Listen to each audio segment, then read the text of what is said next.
Hello, I'm the Nostalgia Critic. I remember it so you don't have to. Remember the movie Little Nemo Adventures in Slumberland? Well, how about the comic strip? The opera? The game? The freaking postcards? Well then, I guess there's no point in reviewing this. Bye! Hello, I'm the Nostalgia Critic. Okay, let me explain. Little Nemo was a comic strip in the early 1900s. It was about a boy and his adventures in his dreams. It was creative and ran for several years, but that's not our focus here. Our focus is on the animated feature. What kind of dream will you dream, little Nemo? This is an interesting little film, and to be fair, you can't really talk about it unless you go into a little bit of the film's history. It was supposed to be the big showcase to America of Japan's great animation studio TMS, who you'd later recognize from such works as Tiny Toons, Animaniacs, and Batman. But in your Animaniacs tribute, you said it was ACAP! I was wrong! Judas. It started production in 1982, but was released in 1989. It went through several directors, several writers, and several idea men. People like George Lucas, Ray Bradbury, Brad Bird, and Chris Columbus were all involved at some point. Even the world-renowned Hayao Miyazaki was attached to it once, recalling the pleasant production as the worst experience of his professional career. But what street cred does he have? Writers thought they were putting words to the pictures, animators thought they were putting pictures to the words. It was a mess. But surprisingly, after all this chaos, it still looks like a mess. So, let's sleep perchance to puke. This is Little Nemo. First of all, on this fantasy of whimsical wonder and highly praised animation, just look at how creatively they introduce our credits. Where will you go? Do you know, little Nemo? Yeah, this is it. This is our adventurous introduction. Look out! They might be going to purple! Oh, the whimsy! So after that, we start appropriately enough with our hero Nemo.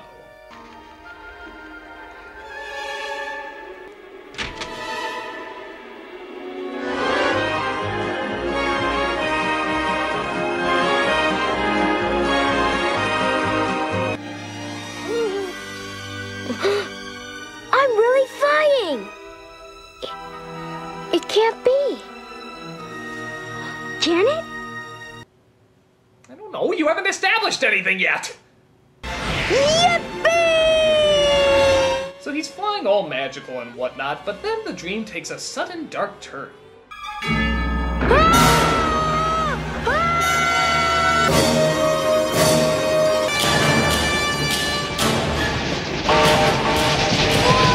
Little Nemo, entering the charming, magical world of death!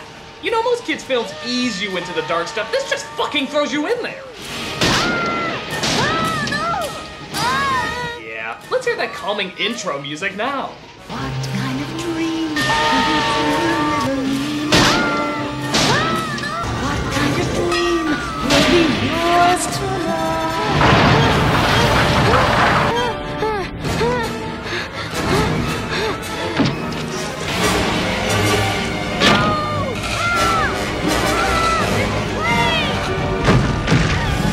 Now I'm playing with power!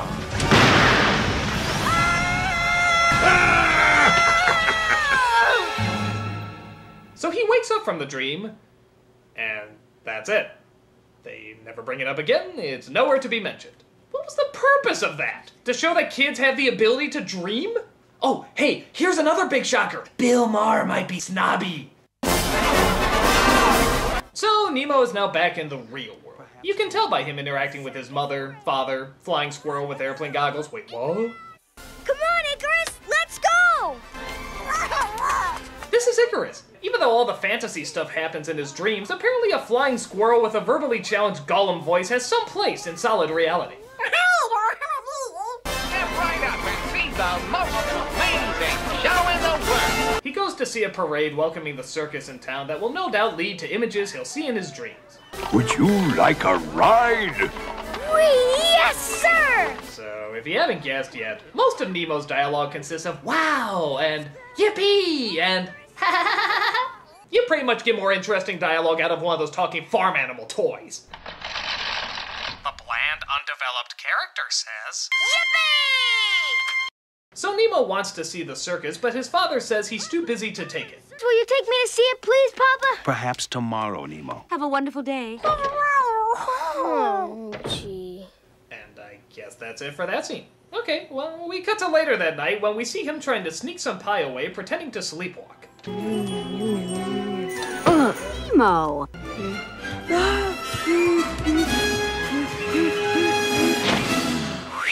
That was close. And I guess that's it for that scene. You know, this movie flows about as smoothly as the Grand Canyon Rapids. But after he goes to sleep, we find he starts dreaming again. And this time, he's approached by what should have been interesting characters. Do I have the honor of addressing little Nemo? Uh-huh. I am a professor. I am a genius. You can call me Professor Genius. Well, I find that name obnoxious and uncreative. I'm going to call you obnoxiously uncreative. We have been sent here on a mission by King Morpheus, the king of Slumberland. King Morpheus? If you take the blue pill, you'll wake up in your bed believing whatever you want to believe. If you take the red pill, you'll end up in Slumberland. Machines! So the king wants Nemo to be the official playmate of his daughter Camille, but Nemo has some reservations. Wait a minute. This princess is a girl? You sure you want to continue with him being the protagonist, movie? You still have time to switch. I'd much rather see what the father's doing at work. But Nemo agrees and leaves probably the most detailed note explaining what's going on since the suicide markings from It. Yeah, that'll explain everything. They get him on a blimp heading for Slumberland, and this results in the most expressive and uniquely creative of verbal responses. Wow-wee! You see, he could have just gone for wow, but instead he went for wow-wee. Oh, stand back. A little bit more wonderment and we might get an entire zippity-doo-dah out of him.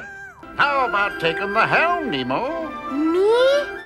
No, you don't want to do that.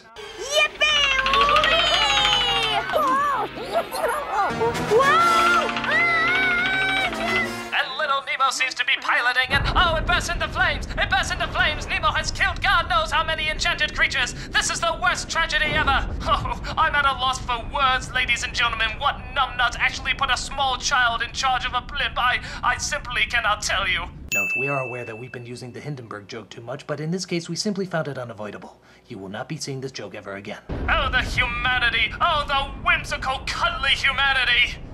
So they make it to Slumberland, which looks like every other fantasy world from every fantasy story, and they try to introduce Nemo to their king. Oh, no, not again. Wait here. Search the garden! Our king is in another castle! Quick, find 7 toadstools and place them in 7 different locations! We have to cover this up as bizarrely as possible! But Nemo stumbles across the king, who it appears is just a big kid at heart. A big, stupid, totally irresponsible kid. Now, Nemo, my delightful boy, I have invited you here to become my sole heir. Me, sir? Yes, you. I literally just picked your name from a phone book and liked the way it sounded. I stand by my decision. And as my heir prince, it is my solemn duty to give you the golden key. But I must warn you, there is one door you must never open. The door with this symbol on it. You must promise. And this promise, you must never break. I promise. Sir, I promise you. So when does he break the promise? Okay. He then introduces Nemo to his daughter, Princess Camille, wielder of the ever-enchanting on-again, off-again British accent. It's just that no one has ever accepted a royal invitation in his underwear. This is not my underwear. These are my pajamas. But I believe the royal invitation was for you alone and not for your little rat. He is not a rat. Jesus. So I am in my pajamas. So what? Don't make me actually care about something! Come with me, Nemo. I want to show you all of Slumberland. So, you'll never guess what happens next. They show him some neat stuff and he laughs.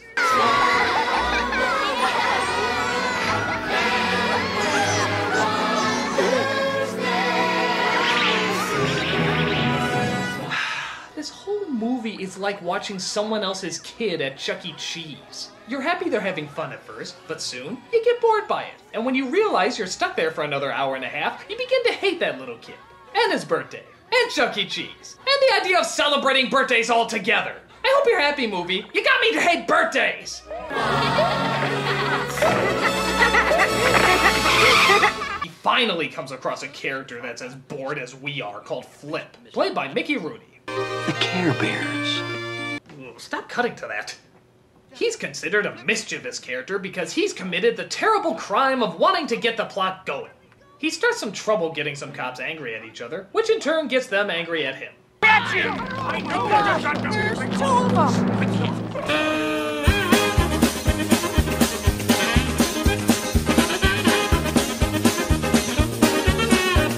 So they fly around, cause some trouble, weird stuff happens, and guess where this gets us? Fucking nowhere!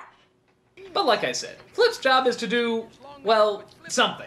Even if it doesn't make a whole lick of sense. And after hiding underground from the cops, they come across the door the king told him not to open. This looks like the door that the king warned me about. What do you mean? He gave me this key and told me not to open the door with that symbol on it. Let's open it. Well, I guess just a little peek won't hurt. Attaboy. You know, kid, at least Adam had the excuse that a really hot chick told him to do it. All that persuaded you is a Teenage Mutant Ninja minstrel show! Do any of your brain cells work in a dream? Ah! Flip! Wait! So, because Nemo couldn't handle one thing to do, which was ironically not doing anything, the horrible Nightmare King escapes and plots his evil scheme. But hey, that doesn't stop Nemo from trying to make it to the important event where he's crowned prince. Oh, by the way, the one thing I was told to do I didn't do, and now an unspeakable evil is upon the land. Crown, please! It will be Prince Nemo's solemn duty to protect Slumberland from the Nightmare King as I have done. The royal scepter, our sole defense, will be passed on to the prince. I've explained none of this to him, but I'm sure he will be totally cool with it. I hereby crown you Prince Nemo, royal eminence of all Slumberland. So after Nemo fails to explain that he's fucked up his princely duties even before he became prince, the king and his people decide to take part in probably the most awkward dancing put to film. Your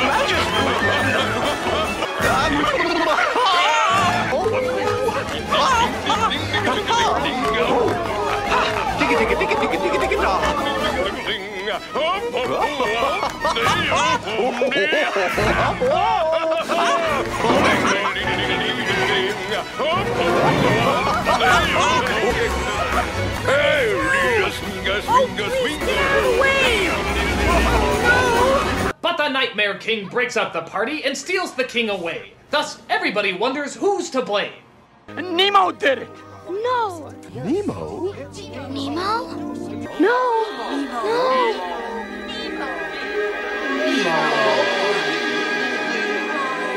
No! What? Are you serious? You just had him wake up from the dream? What kind of lazy writing is that? Oh, wait, he's still in the dream. Hold on.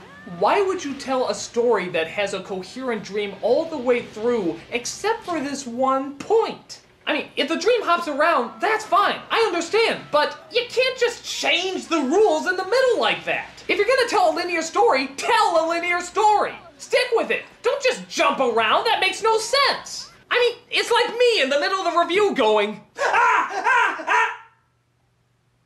Oh, little Nemo was just a dream all along. Oh, it wasn't a dream. It was real. Guess I better go finish the review. wasn't that pointless?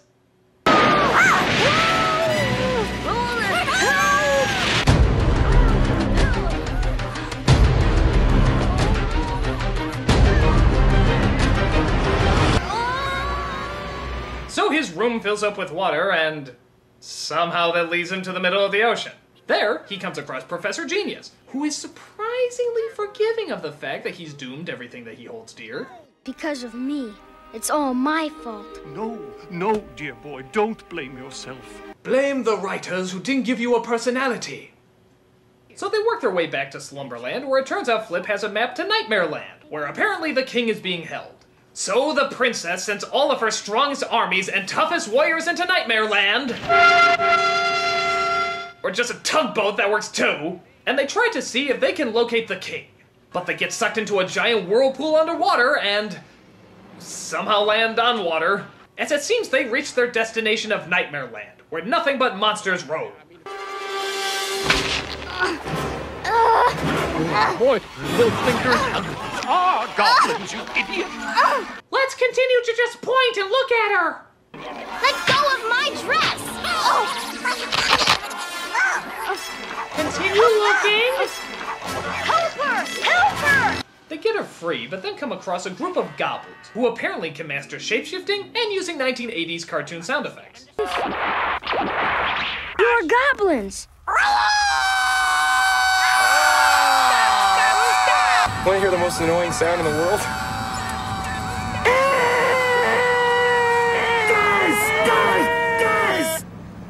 But it turns out these are good goblins who want to help them out on their quest.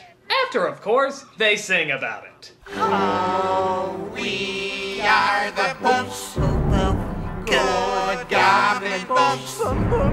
We are escapees from Nightmare Land. Interesting trivia here. Apparently this sequence was originally supposed to be used in Jim Henson's Labyrinth, but it was quickly dropped when they suddenly decided it was too stupid to even think up.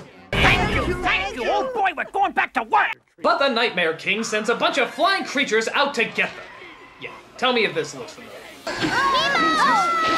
Hey, let go of me when you guys... Sue them, my pretties! Sue, sue, sue their asses!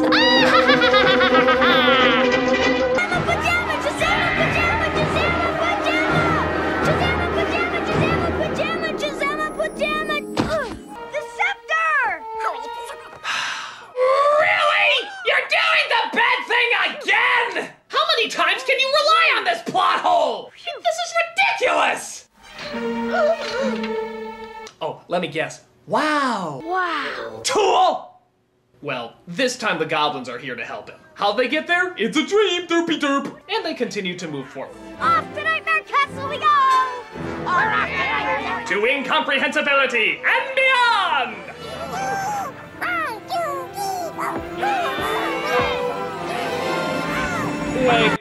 Wait, if we're honestly gonna start from the exact same point again, we might as well do it the right way.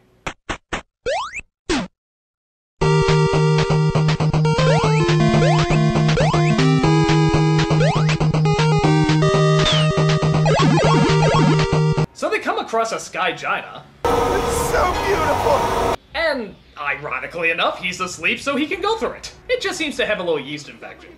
So they finally make it to the lair of the Nightmare King and see if they can find Morpheus. Be prepared!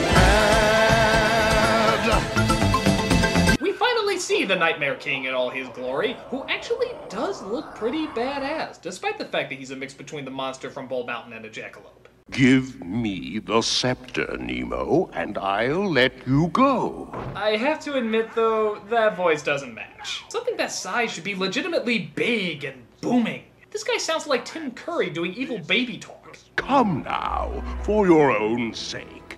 Give me the scepter so you can hurry home to your mommy. I'm a precious little demonic killer. Yes, I am. Yes, I am. But Nemo uses the scepter and finally remembers the magic words the king said.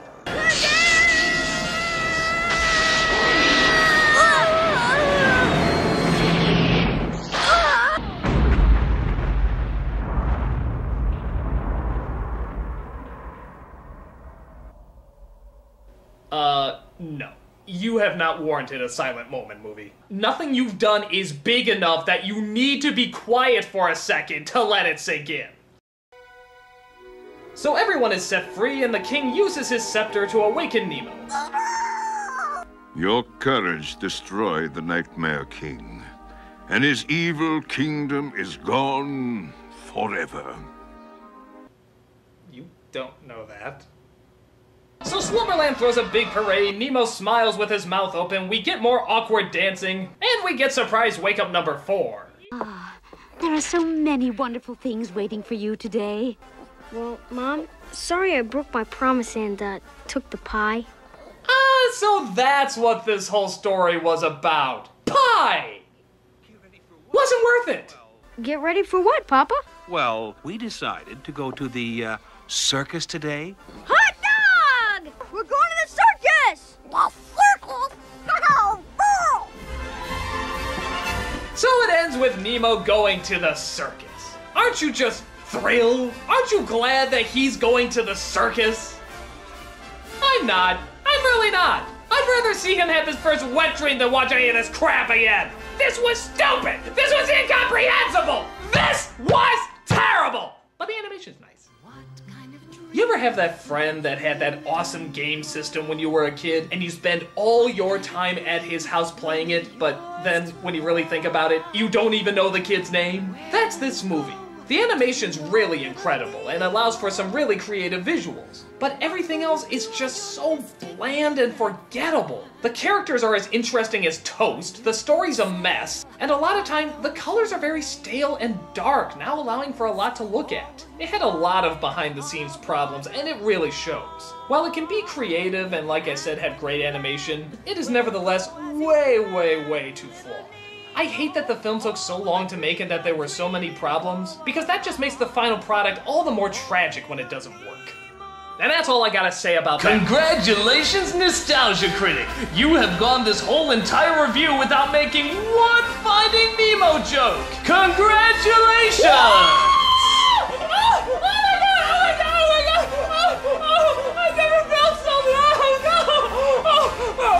I'm the Nostalgia Critic. I remember so you don't have to. I can't believe it. Wait, doesn't this count? What kind of dream will you dream, little Nemo? What kind of dream will be yours tonight? Where will you go? Do you know, little Nemo? What will you do on your mystic midnight